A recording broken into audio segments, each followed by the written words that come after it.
ये कहानी है एक ऐसे शख्स की जिसके बारे में बहुत कम लोगों को पता होगा।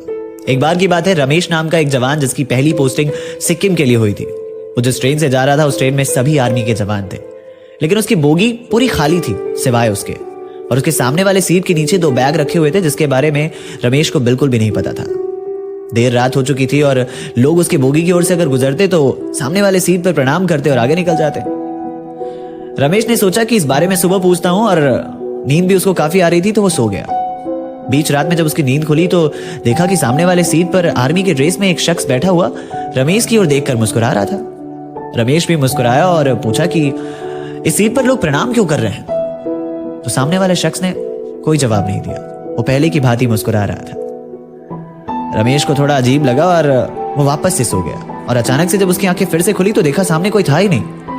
ये देखकर रमेश थोड़ा डर गया और इस वजह से उसको पूरी रात नींद नहीं आई। अगली सुबह उठा तो सबसे पहले उसने यही सवाल सबसे किया कि मेरे सामने वाले सीट पर ऐसी चीजें हुई।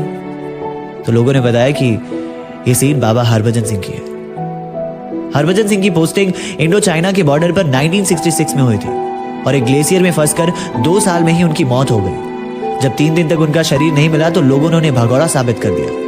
फिर एक रात वो अपने दोस्त के सपने में आए और अपने शव के बारे में बताया। जब सोल्जर्स ने इस बारे में पता लगाया तो उनका पार्थिव शरीर बिल्कुल उसी जगह से मिला।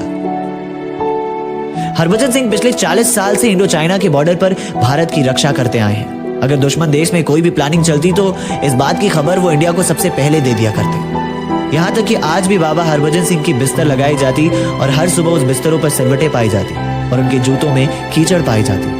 और हर साल 2 महीने के लिए उन्हें गांव जाने की छुट्टी भी मिलती और उनका सारा सामान रेलवे स्टेशन से सैनिकों के द्वारा उनके गांव तक पहुंचाया जाता। इस वजह से लोगों ने उन्हें बाबा की उपाधि दे दी और उनके नाम का एक मंदिर भी बनवाया। और यह भी कहा जाता है कि अगर सीमा पर कोई भी जवान अनुशासन में नहीं रहता तो बाबा हरभजन सिंह उन्हें सजा भी देते, और अगर किसी जवान की गलती से आंखें लग जाती तो उन्हें थप्पड़ मार के जगाया भी करते। जब ये सारी बात रमेश को पता चली तो रमेश काफी अचंभित सा हो गया। वो अपने बंकर पहुंचते ही सीधे बाबा के मंदिर पर पहुंचा और वापस से वो सारी बातें याद करने लगा जो चीजें उसके साथ ट्रेन में हुई थी। और इस बार फिर से बाबा हरभजन सिंह उसके सामने वही मुस्कुराता हुआ चेहरा लेकर खड़े हो गए। लेकिन इस बार रमेश ने उन्हें अनदेखा नहीं किया, बल्कि दिल से एक सल्यूट मारा। अर्थात कमाल है ना, लोग यूं ही डरते हैं, ये भी बड़ी अजीब विडंबना है। कोई मर मर के जीता है और कोई मर के जीता है। अर्थात एक जवान कहलाना इतना आसान नहीं है। जज्बातों को पिघलाकर रगों में लोहा भरना पड़ता है। एक जवान होना जैसे पत्थर में जान होना।